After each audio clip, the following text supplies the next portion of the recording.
Fala pessoal, beleza pessoal? E aí, professor Fred Corte mais uma vez, né? Dessa vez aqui gravando do estúdio caseiro aqui, né? Eu, os três porquinhos de lá de cá, aqui os super-heróis, a galera do História em Quadrinho aqui atrás.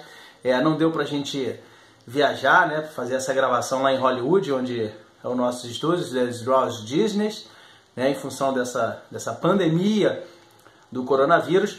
Mas não é por isso que a gente vai deixar de gravar aula e trabalhar, tá? Então, como eu havia comentado com vocês aí num outro vídeo, né, vamos aproveitar esse período de recesso aí para a gente poder relembrar alguns conteúdos, né? E o conteúdo que a gente vai começar a trabalhar agora é um conteúdo de filosofia, assim, que é dado normalmente na primeira série do ensino médio, né? E eu já começo com a seguinte pergunta: para que serve a filosofia? Para que serve a filosofia? À primeira vista, muitos de vocês deveriam responder: para nada, né? Já que a filosofia não tem aí algo prático, né? Como costuma se dizer, como a matemática, por exemplo, que te ensina a fazer cálculos, ou a química, né?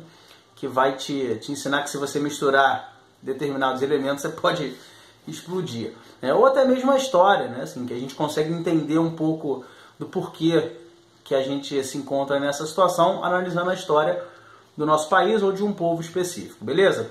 Mas assim, mais do que isso, cara, assim, a filosofia, ela é importante porque ela traz pra gente um negócio chamado pensamento crítico, né? Assim, a filosofia, ela faz a gente pensar, assim, a filosofia, ela traz uma ideia de um questionamento à ordem vigente, né? Assim, graças à filosofia, graças ao pensamento filosófico, né, que muitas coisas vêm mudando ao longo da história da humanidade, né? Assim, a política, por exemplo, a noção que a gente tem de política hoje é uma noção que ao longo do tempo ela foi se modificando, graças a alguns filósofos, não? Por exemplo, a política pensada por Aristóteles lá na antiguidade era diferente da política pensada por Maquiavel, né, durante o período da Idade Moderna, assim, ou durante o período do Iluminismo, né, quando alguns filósofos, alguns pensadores vão questionar a maneira como se fazia política na sua época, né? Então a filosofia, ela é de extrema importância para o pensamento humano, né? É ela que traz essa ideia,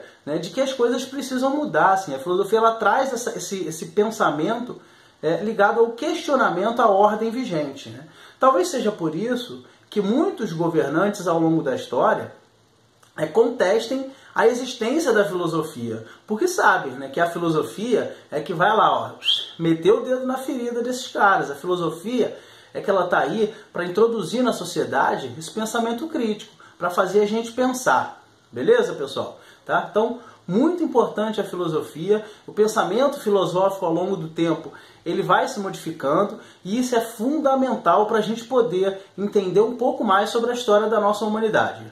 Tranquilo, pessoal? Então, por hoje é só. Espero que vocês tenham gostado aí. Ao longo desses dias a gente vai postando mais algumas aulas, né? Beijo grande, um efusivo aperto de mãos à distância. Até, pessoal!